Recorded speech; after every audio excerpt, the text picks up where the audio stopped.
Gente, outubro chegando em mês do quê? Das crianças, beleza? Das crianças a gente já tem vários vídeos de trabalho infantil. Tem o vídeo da Larissa Manoela, se vocês não assistiram, assista, tá imperdível falando sobre os direitos trabalhistas. Mas eu quero falar com vocês hoje de direitos trabalhistas dos professores, uma categoria muito exclusiva e que tem alguns diferenciais aí com todas as categorias.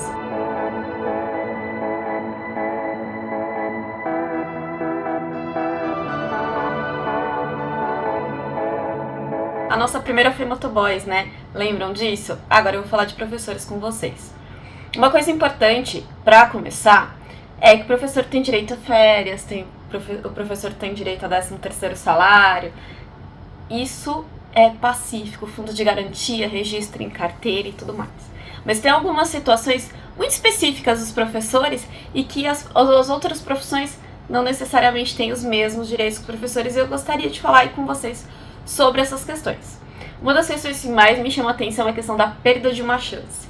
E o que se trata isso? Para o professor, muitas vezes ele começa o semestre letivo ou o ano letivo, dependendo da escola que ele vai trabalhar, e aí, assim, por exemplo, abril, ele é mandado embora, ou setembro, agosto, não sei. Então, ele perde o semestre ou ele perde o ano letivo. Ele fica no limbo, porque ele não tem como buscar uma recolocação no mercado de trabalho, porque todo o mercado de trabalho, a demanda para os professores é nos meses de férias dos alunos, né? No mês que não tem efetivamente as aulas.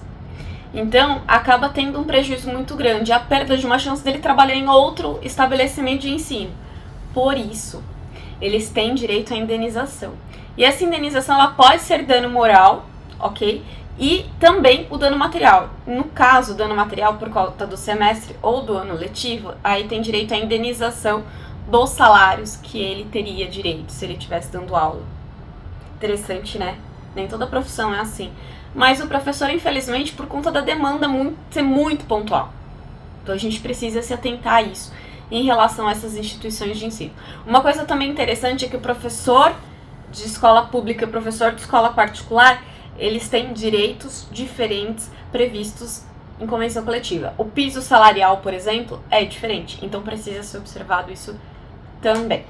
E só pode ter redução de carga horária do professor se houver comprovação da diminuição do quadro de alunos. E é uma diminuição razoável, tá? Não é assim, saiu 2 alunos e... Não, gente, precisa ser muito robusta essa diminuição de alunos para que haja aí a redução da carga de aulas. Uma outra coisa interessante dos professores são as janelas. Então, por exemplo, o professor dá aula, sei lá, tem 6 aulas por dia, né, os alunos. E ele dá a primeira, dá a terceira, a quarta e a quinta e vai embora. Ok? Entre a primeira e a terceira, teve a segunda aula e ele ficou lá à disposição do empregador.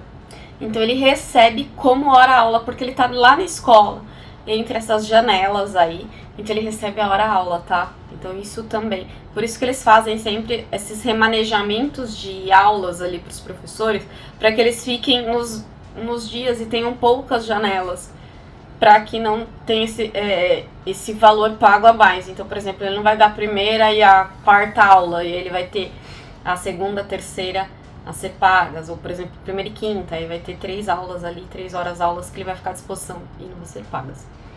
Uma outra coisa interessante é que deve ser respeitado entre os professores o intervalo de 11 horas entre uma jornada de trabalho e outra, porque tem muitos que trabalham, por exemplo, à noite, dão aula à noite, né, principalmente em colégios, em faculdades, e aí voltam, começam a dar aula de manhã. Essas duas situações ali, precisa respeitar esses horários das 11 horas, tá? Senão gera pagamento de hora extra. E é limitado ao estabelecimento, tá difícil de falar hoje, hein? Estabelecimento de ensino, 4 aulas consecutivas ou 6 intercaladas. Precisa ser observado isso e o professor pode dar aula em outras instituições também. Espero ter ajudado vocês com esse vídeo, passado informação, direitos dos professores. E feliz dia dos professores a todos os professores que me deram aula, os professores que estão assistindo aqui, a quem é professor da vida E a mim também, né, que tô dando aula pra vocês aqui. Brincadeiras à parte, eu admiro muito essa profissão. Eu gosto muito dessa troca de ensinar. Fico toda emocionada quando alguém me chama de professora. E é verdade, porque eu admiro demais uma pessoa que consegue transmitir o que tem de conhecimento para outra pessoa.